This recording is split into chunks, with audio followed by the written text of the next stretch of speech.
Lyra Hale arrived on the orbital education hub at Roranine with a small backpack, quiet footsteps, and eyes that held more history than any teenager should carry.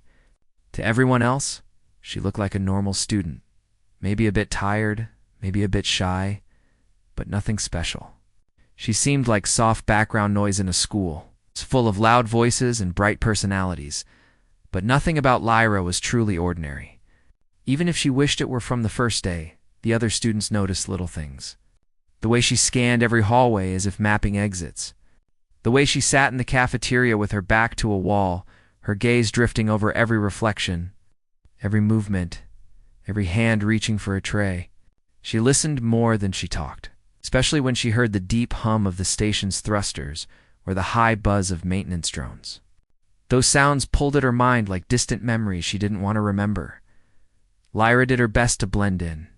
She kept her hair tied back, wore her uniform perfectly, kept her head down in class. But Auroranine was a place where curiosity bloomed and the students talked. Soon small whispers followed her down the metallic corridors. Where's she from? She doesn't act like a new kid. Did you see how she fixed that sim module in 3 seconds? She creeps me out a little. Like she knows things.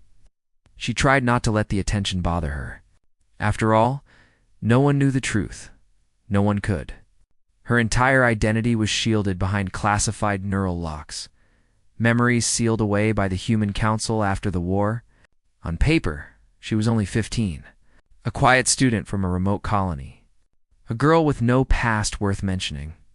But deep inside her mind, buried beneath layers of protection, lived another version of her. A version who had once commanded ships, a version who had made impossible choices, a version who carried scars no one could see. She didn't want anyone to meet that version. Despite her attempts to stay unnoticed, Lyra could not hide her talent. In tactical theory class, she solved problems in minutes that usually took others an hour. Her instructor, Commander Vesh, watched her with narrowed eyes as she calmly explained weaknesses in a simulation scenario, weaknesses that only someone with real battle experience could identify. "You have quite the imagination," Vesh said after class, though his tone was more curious than amused. Lyra kept her expression neutral. "Just lucky guesses, sir." He didn't believe her. She could tell by the way he tapped his finger against the desk, studying her like a puzzle piece that didn't fit. Was he dangerous? Would he try to uncover her past? She reminded herself to be careful. If anyone learned who she really was, they would start asking. Questro 9 drifted through the quiet starway like a floating city of light, its curved windows shining against the endless dark. Students hurried through its polished corridors. Teachers reviewed lessons on bright holoscreens, and life moved on peacefully. But deep inside the quiet hum of generators and the steady pulse of reactors, something began to shift. Only one person on the station seemed to notice. Lyra. Hole felt it first, as a soft vibration along the floor plates beneath her boots. She paused in the hallway, letting students pass around her as she pressed her hand to the wall. The metal felt strangely warm. To warm, her heartbeat quickened. This wasn't normal. She continued walking, keeping her movements calm so no one would look at her strangely. But in her mind, alarms whispered from the locked corners of her memories. She tried to ignore them. She wanted to believe it was just the station adjusting its orbit, or a minor power shift, something harmless. But her instincts refused to quiet down. Later that morning, she entered her navigation systems class. The large room was filled with glowing displays of star routes, gravitational fields, and cosmic anomalies. Students chatted animatedly, excited about running new simulations today. Lyra sat in her usual corner seat, away from the main crowd. The instructor, Officer Wren, strode in with a calm smile. "Good morning, everyone. Today we're analyzing subspace wave patterns." Before he could finish, the lights flickered. A small, sharp tremor ran through the deck. The students murmured nervously. Lyra's eyes widened. She recognized that tremor. She had felt it during the war. A subspace distortion. Her pulse hammered in her ears. She lifted her head. The glowing displays flickered again, then steadied. Officer Wren tapped on his console, frowning. "Strange. That wasn't on our maintenance schedule." He shrugged lightly, trying to ease the tension in the room. Probably a recalibration. Continue your assignments. The class tried to relax, but Lyra sat frozen, her breath shallow. Her mind unlocked a memory, not a clear one, just a flash. A starship shaking. Officers shouting. A map of collapsing stations. She pushed the memory away. Forcing herself to breathe, this couldn't be the same thing. It couldn't. When the class ended, she stayed behind to gather her materials slowly, hoping the crowd would leave first. Yalin lingered near the door, watching her. You felt it too, right? He asked. Lyra looked down. The tremor. Anyone would notice it. Yeah, but you look different, he said quietly. Worried. She tried to smile, but it felt forced. Just tired. Yalan didn't push, but he didn't look convinced either. Lyra headed out into the corridor. Aranan's walls were silver and smooth, decorated with bright blue lights that pulsed gently. But today, the lights flickered more than usual. She watched one dim, brighten, then dim again. Another warning. She swallowed hard. She had to figure out what was happening. But without revealing who she really was, Lyra made her way to the station's observation dome, her favorite quiet place. The large, transparent ceiling opened into the stars like a crystal bubble. Here she could see the swirling ribbons of distant nebulae, the faint lines of star traffic, and the thin rings of cosmic dust glowing in soft blues. But today, something new hung in the sky. A distortion. A small ripple, like a smudge on the stars. Lyra stepped closer to the window, her breath catching. The ripple pulsed faintly, as if breathing. It was hard to see unless someone knew exactly what to look for. She knew exactly what to look for. Her hands trembled. She pressed them against the glass. No, it can't be. She squeezed her eyes shut. But when she opened them again, the distortion was still. They're growing, stretching, like a crack forming in the fabric of space. She had seen something like this before, during her classified mission, the mission that had changed her life forever. Mission that made her a war hero, a break in subspace. Doorway. Her mind flashed again, this time stronger. The blare of alarms. The violent shake of a ship. Screams, then silence. She stumbled back from the window, her chest tight. She wanted to yell. She wanted to alert someone. But who would believe her? To the station, she was just a teenager. Just a quiet student. No one would believe she recognized a cosmic anomaly that was classified above level 7. She took a shaky breath and headed for the exit. She needed to think.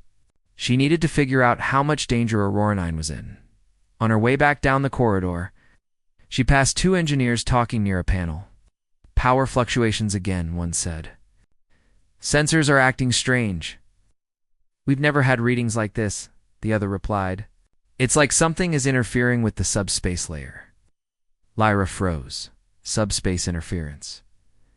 Just like before, she hurried away before the engineers noticed she was listening. Her mind raced as she reached the dorm hallway. She ducked inside her small room and closed the door, locking it. The quiet hum of the station felt louder now, more unstable. She sat on the bed and pressed her hands against her forehead. Think, she whispered. Her memories were locked, but she knew enough. Subspace distortions didn't just appear. They didn't happen randomly. They were a sign, a warning. And if they grew strong enough, they could tear through entire networks of stations. She knew because she had stopped one before. Her breathing grew heavy as another tremor shook the station stronger than the last. The lights flickered violently this time. A low alarm sounded, echoing through the halls. Students shouted outside, confused and scared. Lyra stood slowly, staring at the ceiling. No, it's happening faster than before. The distortion was pulling the station toward instability. If nothing was done soon, Aurora 9 would be trapped. Inside a collapsing pocket of space, her fists clenched. She didn't want to be a hero again? She didn't want to remember what happened last. Time but she couldn't ignore. She grabbed her datapad and headed out into the corridor. Panic had already begun. Students ran back and forth trying to figure out what was happening. Teachers tried to calm them, but the alarms continued. Jalen spotted her from across the hallway and ran to her. "Lyra, what's going on?" She shook her head. "I don't know yet, but it's not safe. Something in space is shifting." He frowned. "How do you know?" Lyra opened her mouth, but no explanation would make sense. "I just do." He stared at her for a long moment, then nodded. "Okay, then tell me what to do." His trust hit her like a shock. She wasn't used to people trusting her without proof. Another tremor rocked the station. Lights buzzed. Far above, she heard the groan of shifting metal. Yalan grabbed her arm. "LaRue, should we head to the shelters?" She hesitated. The shelters were safe for normal emergencies, but not for subspace collapse. They were too close to the outer layers of the station. "No," she whispered. "We need to go somewhere deeper." "Where?" Lyra looked around, her eyes scanning every detail. The layout of Auroranine unfolded in mind like she had lived here for years. There was one place that might work: the core data center at the heart of the station. It was heavily shielded and maintained its own independent stabilizers. "Follow me," she said. Jalen nodded without question. They pushed through the panicked crowd, moving down quiet service corridors no students ever used. Lyra knew the way instinctively, though she didn't know how. The memories behind her neural locks guided her steps, whispering from the shadows. As they moved, Yalan watched her with growing confusion. "How do you know where everything is?" Lyra didn't answer. She focused on the path ahead. When they reached a sealed maintenance door, she stopped. The panel glowed red, locked by officer access only. Yalan stared at it. "We can't get through." But Lyra already placed her hand on the panel. She didn't think. Didn't question. Her fingers flew across the interface. A hidden sequence of commands flowed through her mind. Commands. She shouldn't know. The lock clicked. The door slid open. Jalen's jaw dropped. "Lyra, how did you?" She didn't let him finish. "You don't have time." Slipped inside the dim corridor beyond. The walls were thicker here, reinforced with layers of shielding. The hum of the station grew louder, deeper, like a heartbeat struggling to keep rhythm, as they hurried forward. Another tremor hit so strong that Yalan fell against the wall. Lyra grabbed his wrist. "Stay close," he nodded, shaken. "Lyra, what's happening to the station?" She hesitated. Her secret sat heavy in her chest. The truth pushed against her lips. "There's something in space," she said softly. "Something dangerous. Something I've seen before." Yalan stared at her. "Seen how?" She closed her eyes, pain flickering across her face. "Because I was there the last time it appeared." His eyes widened.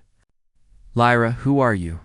She opened her mouth to answer, but the floor suddenly dropped beneath them, not physically, but in gravity. The station shook violently.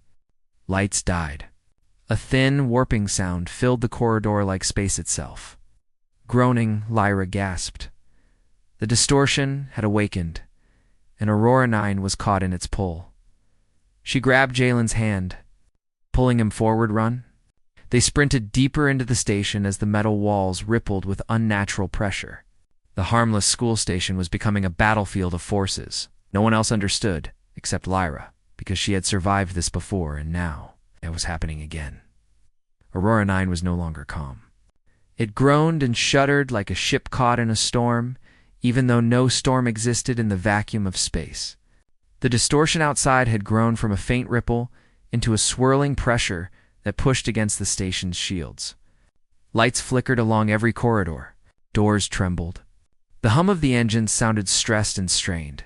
And Hale felt every shift like a memory clawing its way back. She and Yalan ran through the dim maintenance corridor, their footsteps echoing sharply. Emergency sirens blared above them, low, pulsing tones that signaled a threat the station didn't understand. Students cried somewhere in the distance. Officers shouted orders. Metal strained. Lyra kept moving. She knew where to go. Even if she didn't know how she knew. Yalin followed close behind her, breathing hard. Lyra slowed down, he gasped, but she couldn't slow down. Now. Not when the distortion outside was becoming unstable. They turned a corner and entered a reinforced stairwell that spiraled down toward the station's inner levels. Lyra grabbed the railing and hurried downward. Yolin stumbled after her. Where are we even going? The core data center, she said without looking back. It's the safest place, and it has access to the stabilizer controls. He frowned through his panting. How do you know that? Students aren't allowed down there. Lyra hesitated for half a second. Read maps. It was a weak excuse. She knew it. Yalin knew it too, but the station trembled again, and he didn't argue further. They reached the bottom of the stairwell. A large security door blocked their way, glowing with red authorization lights. Yalin exhaled in frustration. Can't get through that. But Lyra stepped forward. Her fingers hovered over the keypad. Her breathing slowed. She didn't remember the code, but her hands did, before she even realized it. Her fingers tapped a sequence, swift, precise, impossible for any normal student to know. Authorization accepted. The door slid open. Yalin stared at her as if she were someone entirely new. Lyra, that wasn't a student code. That was a military code. How do you know that?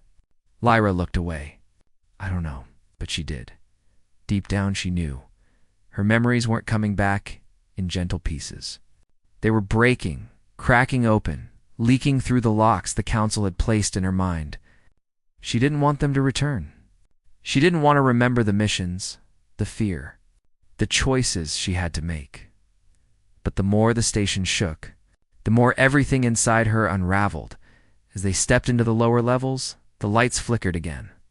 The hallway here was narrow and lined with thick black cables. The deeper they went, the colder the air felt. Yalin hugged himself tightly. Lyra, something's wrong with space outside, isn't it? Yes, she whispered. Very wrong. He looked at her, hoping for answers. She kept walking. When they finally reached the core data center, the door towered above them, silver, heavy, and protected by multiple locks. We'll never get in, Yalin said quietly. Lyra stepped closer. Her heart pounded. Her hands tingled. Every part of her mind screamed that this was forbidden, that she wasn't supposed to remember what came next, but the codes came anyway. She placed her palm on the scanner. A bright blue circle scanned her hand. Access granted. Commander authorizations law jobs dropped. Commander. Lyra, what? Lyra took a shaky breath. I think I used to be one. The door opened. Cold air rushed out, carrying the faint smell of ionized metal. The room beyond was large and filled with towering data servers, glowing cables and massive holo panels showing streams of station diagnostics. The lights flickered weakly. A deep alarm echoed from the far wall. Warning: subspace instability. DITS.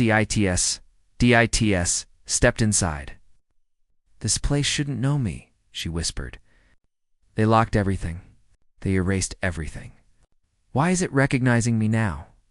Yalin walked beside her, his voice quiet and uncertain. Lyra, what happened to you before you came here? She didn't answer, because she didn't know where to begin. Instead, she approached the main console, enormous interface filled with shifting graphs and numbers. Her eyes scanned the data. It was worse than she feared. The distortion wasn't just near. Aurora-9, it was pulling the station toward a collapsing subspace pocket. Jael stared at the screen. I don't understand any of this. I do, Lyra whispered. More memories broke through her locks. Images of a massive starship bridge. Officers turning to her for commands. A cosmic rift tearing open. The exact pattern of distortion waves matching what she was seeing now. She squeezed the edge of the console. This anomaly. I've seen it before, she said. During the war, on my last mission, the one the council classified. Yalin stared at her in disbelief. But That would make you older than I look, she finished softly. I wasn't 15 then. I was a commander. They locked my memories and de-aged my neural pathways to protect me from the trauma. To let me live a normal life, the truth hit Yalan so hard, he took a step back. So you're telling me you saved people before? A whole station. Lyra nodded slowly. Whole sector, actually. But I didn't do it alone. I just made choices no one else could. She swallowed hard. But it cost too much. That's why they buried my identity. So I wouldn't have to remember all of it. Jalen's expression softened. Lyra, I'm sorry. She looked at him, startled. For what? For you having to carry something like that alone? What? He reached out, gently touching her shoulder. No one should face something like that at your age. Or any age. Lyra blinked, warmth spreading in her chest. She hadn't expected kindness. Not now. Not after what she just revealed. The consoles beeped sharply, interrupting the moment. Subspace collapse probability, 63%. The number rose, 64%, 65%. Lyra's eyes widened. It's accelerating. I need to stabilize the wave field before it reaches critical level. Elone nodded. Tell me how to help. Lyra hesitated. Then she pointed to a secondary console. Start there. I'll walk you through it, as Yalan hurried to the other console. Lyra pulled up the primary stabilizer controls. Her hands moved with confidence she didn't feel. The sequences came naturally, the way breathing did. She had done this before. Stopped a collapse. Saved lives. But the last time she did, things went wrong. Very wrong. Her heart raced as she calculated the new wave patterns. The distortion outside pulsed harder, making the floor tremble. Jalan called out, Lyra. The panel says something about a phase shift. Lyra nodded. Good. That means the anomaly is close. We need to counter its pull. Try stabilizing the local field using the harmonic control. Where's that? Middle screen? Green icon? Yalan pressed it, and the console, HUMMED, suddenly the entire station shook violently. A deep rumble filled the room. The lights went out. Red emergency lights flickered on. Yalan stumbled. Lyra grabbed the console to steady herself. A hologram flashed above the main screen. Subspace collapse probability, 77%. Lyra's voice trembled. No, no, no, no. It's growing too fast. We need access to the deeper stabilizer layer. Yalan glanced at her nervously. How do we get that? Lyra swallowed. There was only one way. She placed her hand on the command interface. Activate Commander Hale Override Authorization Code. She froze. The code wasn't clear in her mind. It hovered just out of reach. She closed her eyes and suddenly memories rushed back. A starship bridge bathed in red alarms. Officers screaming, her own voice shouting the override code. Her hands slamming down on a console. The memory flashed, then vanished. But the code remained. Her voice was steady. Authorization code Echo-5-12-7-Alpha. The console accepted it instantly. Access granted. Commander Lyra Halogelan stared at her, breathless. Lyra. You remembered? She nodded faintly. I wish I didn't. But she pushed the pain aside and opened the deeper layer. The stabilizer controls unfolded like a complex mechanical flower. She began entering commands. Yalan adjust the frequency harmonics to match 4.2. Done. Now redirect power from the lower shields and feed it into the dampening field. He hesitated. Won't that make us vulnerable? She shook her head. We're already vulnerable. This is our only chance. Yalan nodded and did as she said. Lyra took a deep breath, initiating. Counter-inversion. The entire room vibrated as she pressed the final sequence. A pulse shot. Through the station, the distortion outside flickered. For a brief moment, the reading stabilized. Lyra felt a surge of hope. Then everything crashed. The screens flashed. Red. Subspace collapse probability.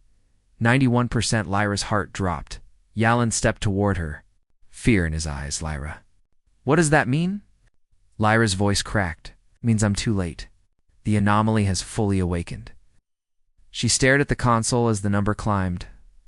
92%, 93%, 94%, her hands shook. And now? Aurora 9 is in deadly danger. The last memory, lock in her mind, cracked open, and the truth hit her like a punch. This wasn't just any anomaly. It was the same one she faced before, the same one that destroyed her, shipped the same one that killed her crew, and now it had found her again. Lyra stood in the silent hallway of Aurora 9, her heart beating harder with every second. The lights flickered again, weaker than before, and the entire station groaned as if stressed from the inside. The anomaly outside was growing faster, pulling space like a giant invisible whirlpool. Everyone felt it. Everyone feared it. But only Lyra truly understood it. She took a deep breath and stepped forward. She was done hiding. For days she tried to warn the adults. She tried to explain what was coming. She tried to tell them that this was not a random space event, not just a natural phenomenon. But every time, her warnings were brushed aside. She was only a small teenage girl, a quiet student who kept to herself. People listened out of politeness, then smiled, then dismissed her. But now the station was minutes from disaster. And Lyra knew it was time to break every rule meant to keep her identity a secret. The command deck in panic. The command deck of Aurora 9 was louder than it had ever been. Officers rushed between holoscreens, speaking quickly into headsets. The captain stood near the central projector with a tense expression, watching the anomaly expanding outside the station's shields, gravitational pressure increasing. An officer reported, "Our stabilizers can't compensate. Reroute power." The captain shouted, "Keep the station steady." "We already did." Another voice replied, "It's not enough." The deck trembled again. A few people lost their balance. Warning alarms flashed red, painting the room with a glow that made everything feel even more urgent. No one had answers. No one had solutions. Because the only person who knew what this anomaly truly was hadn't reached the room yet. Lyra walks in. The doors to the command deck slid open with a soft hiss. Every head turned. Lyra Hale Small, pale, dressed in a simple student uniform, stepped inside. She looked so young compared to the stressed adults around her. Her face calm and strangely focused, while everyone else panicked. The captain frowned. "Miss Hale, what are you doing here?"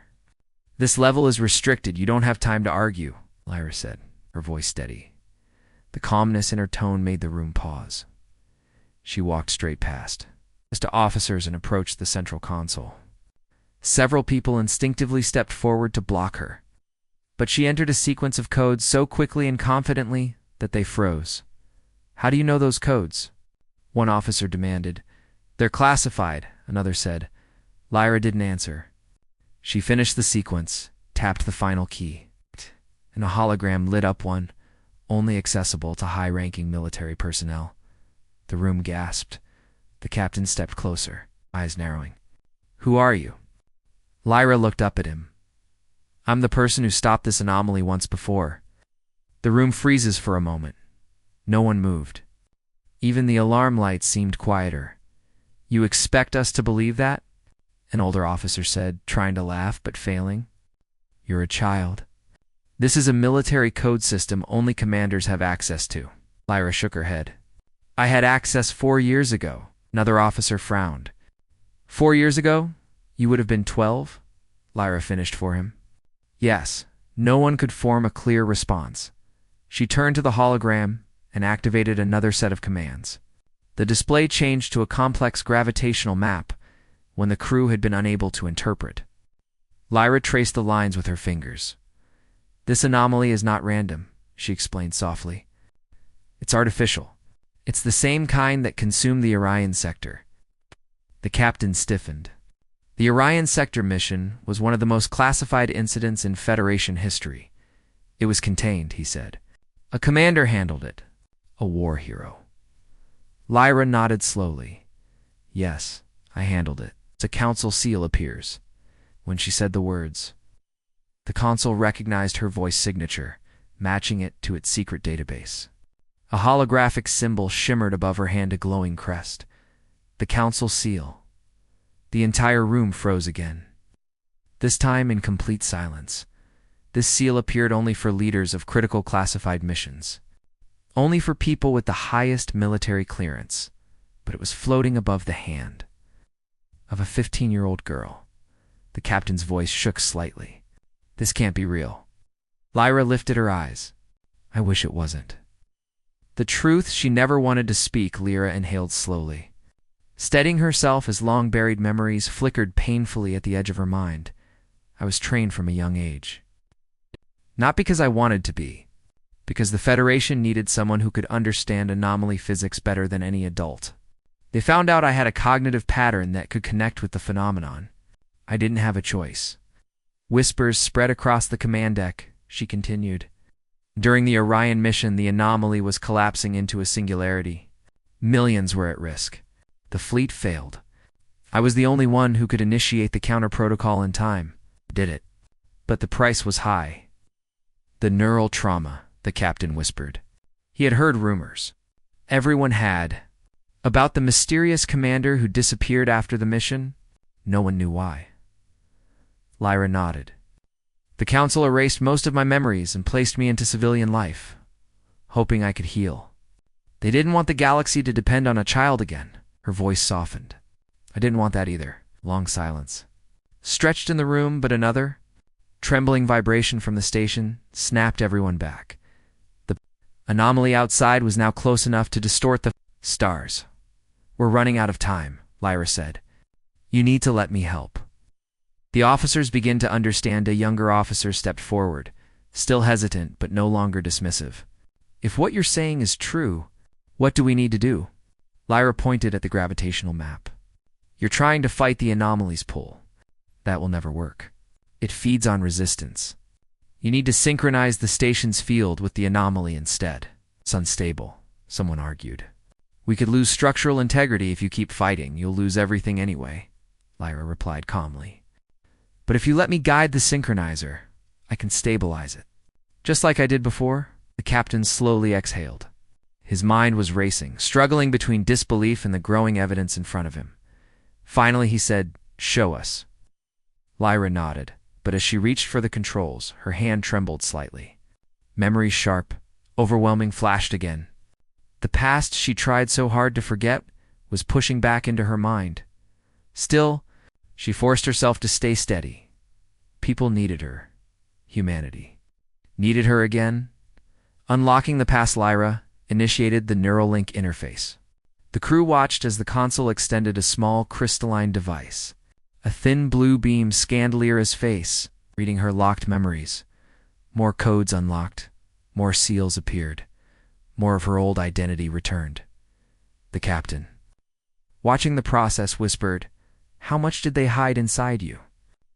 Lyra answered without looking up, "Enough to save a sector.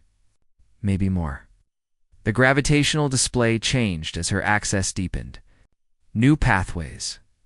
New energy flows, things that the station's scientists had been struggling to decode, appeared with clear labels. Lyra understood every part of it. It was like the knowledge had always lived inside her mind, waiting behind a wall that was now breaking. The first change in the anomalies, Lyra stabilized one of the synchronizer streams. A subtle shift appeared outside the windows.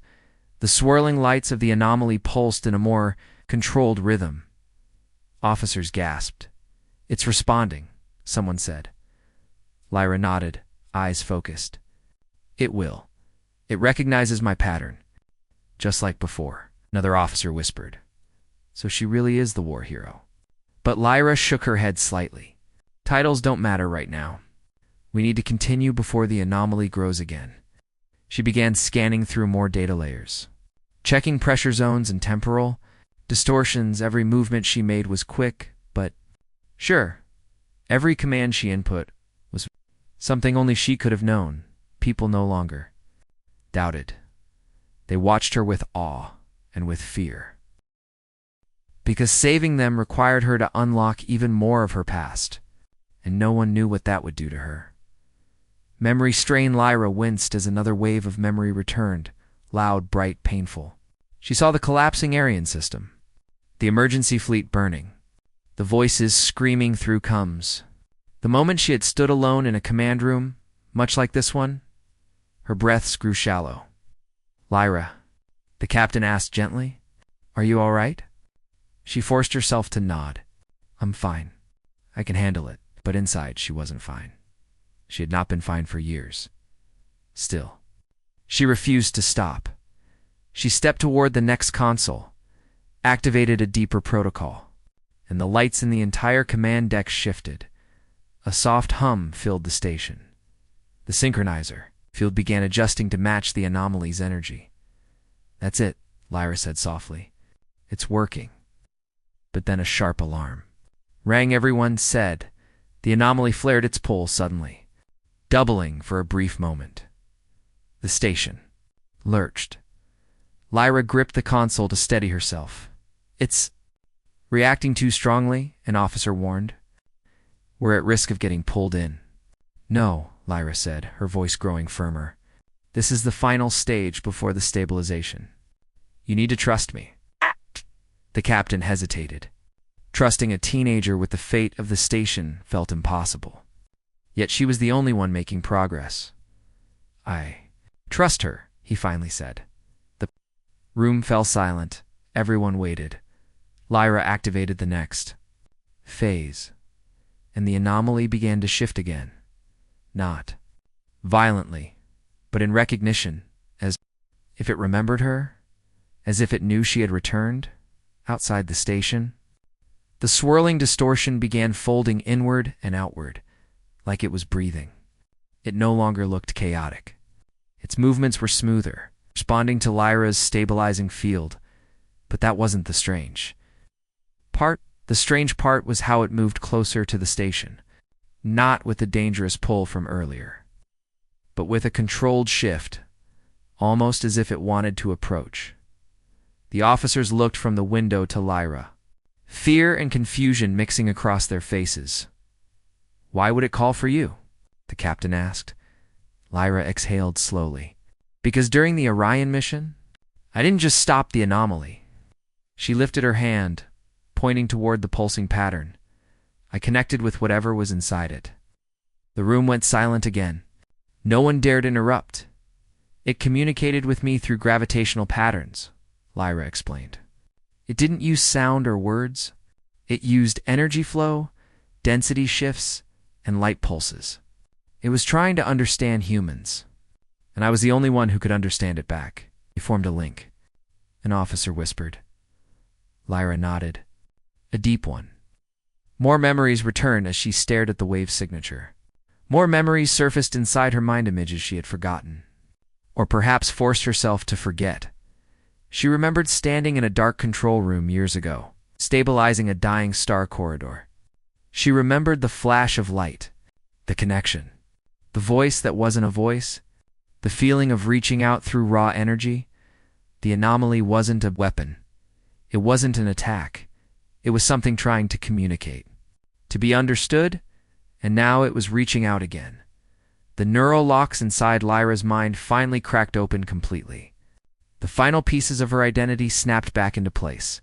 She wasn't just the commander who saved the Orion sector. She had been the first human to ever communicate with the energy entities that lived inside these anomalies, and she might be the only one who could do it again. A dangerous decision. Lyra stepped forward, closer to the holodisplay. "I need to respond," she said quietly. The captain immediately shook his head. "We can't risk that. We don't even know what it wants." Lyra looked at him steadily. "Captain, it saved me once." Every head snapped toward her. "Saved her? How?" someone asked. Lyra lowered her voice. "During the Orion collapse, when the fleet was gone, when the singularity was forming, I should have died. But something inside the anomaly wrapped around my field and pushed me away from the critical zone. It didn't hurt me. It protected me so I could finish the stabilization sequence." She looked down at her hands. "It chose not to let me die." The captain's expression softened out of understanding. "But out of shock, "You never mentioned this in any report," he said. Lyra gave a sad smile. "Because the Council erased those memories. They wanted the galaxy to believe the anomaly was only a threat. And what do you believe?" he asked. Lyra turned her eyes to the window, where the energy anomaly floated like a glowing storm. "I believe it's trying to talk to us again." She sends a response. Lyra placed her hands on the console. The officers started forward, but the captain raised a hand. "Stopping them. Let her," he said. Lyra closed her eyes. She let her breathing. Steady. And then she sent a single pulse through the synchronizer. The gentle echo of the pattern the anomaly had sent. The room held its breath. Outside, the anomaly froze. For a moment, it was perfectly still. Then it replied. A soft glow rippled through the swirling clouds of energy, moving in the exact rhythm Lyra had sent. Back. Some of the youngest crew members gasped in awe. "It is intelligence," someone whispered. "And it recognizes her," another added. Lyra nodded slowly. She understood the meaning behind the new pulse. "It's asking if humanity is safe," she said softly. "It sensed the station in danger. It thought we were losing control," the captain whispered. "It came here to help?" Lyra nodded again. "Yes." Humanity meets the unknown. The anomaly shifted again, creating a spiral of light that wrapped gently around the station's shields without touching them. It looked like a luminous ribbon, strange, otherworldly, beautiful. The entire command deck stared in silent wonder. Lyra sent another pulse, and the anomaly responded with a new pattern, one filled with warmth, curiosity, and something almost like relief. "It's happy," we answered, Lyra said with a small smile. For the first time, the fear on the crew's faces softened into awe. The captain finally let out a long breath. "So, the thing we were terrified of wasn't here to destroy us?" Lyra shook her head. "No, it was waiting for someone to talk to it." Humanity's smallest giant, the officer stepped back, giving Lyra space as she stabilized the last of the gravitational streams. Outside, the anomaly shrank slightly, becoming calmer, more contained. The station's systems stopped. Shaking, the light steadied. The danger that had threatened thousands was fading away, not because of weapons or power, but because a girl they underestimated remembered who she really was. When Lyra finally opened her eyes, the room was filled with stunned silence. The captain stepped forward and placed a hand gently on her shoulder. "You saved us," he said softly. Lyra shook her head. "We saved each other. Humanity and whatever lives inside that anomaly." Few officers exchanged glances. It was a strange idea, communication through energy, gravity, and light. But no one doubted her anymore, no? One saw her as just a teenager now. They saw her as the war hero the galaxy had forgotten. Legend hidden in plain sight. The final message, the anomaly pulsed one last time, and Lyra received the meaning instantly. "It's leaving," she said. "Where?" the captain asked. Lyra watched the shimmering light twist and fold into itself. "Home," she answered. "Wherever that is." The crew watched in silent awe as the anomaly slowly dissolved into a ribbon of light that stretched across the stars. It disappeared gently, leaving the space around Aurora 9 clear and calm. For the first time in hours, the station was safe. Lyra stepped back from the console. Her legs felt weak, and she nearly stumbled. The captain caught her. "Easy," he said quietly. "You've done enough." Lyra smiled tiredly. "This time, I'm glad they'll remember." Her choice officers gathered around her, watching her with respect she never expected to receive again. "Commander Hale," the captain said. "Using her true title for the first time, the Federation will want to speak with you. They'll want you back." Lyra shook her head softly. "I don't want to go back to the military," she said. "Not yet. I don't want people to treat me like a weapon again." The captain nodded. "So what do you want?" Lyra looked around the command deck, the people she had saved, the station she had grown used to, the place where she had learned to be a normal girl. "I want to stay here," she said. "I want to finish being a student. I want a normal life, even if it's just for a little while." The captain smiled gently. "You've earned that," he said. Deep, but she felt cold. She always felt cold. The past did that to her as she crossed the atrium. She noticed a maintenance drone hovering crookedly above a balcony. Its stabilizers flickered. The drone beeped in distress, but no one paid attention to it.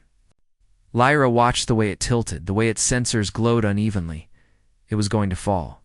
She didn't think.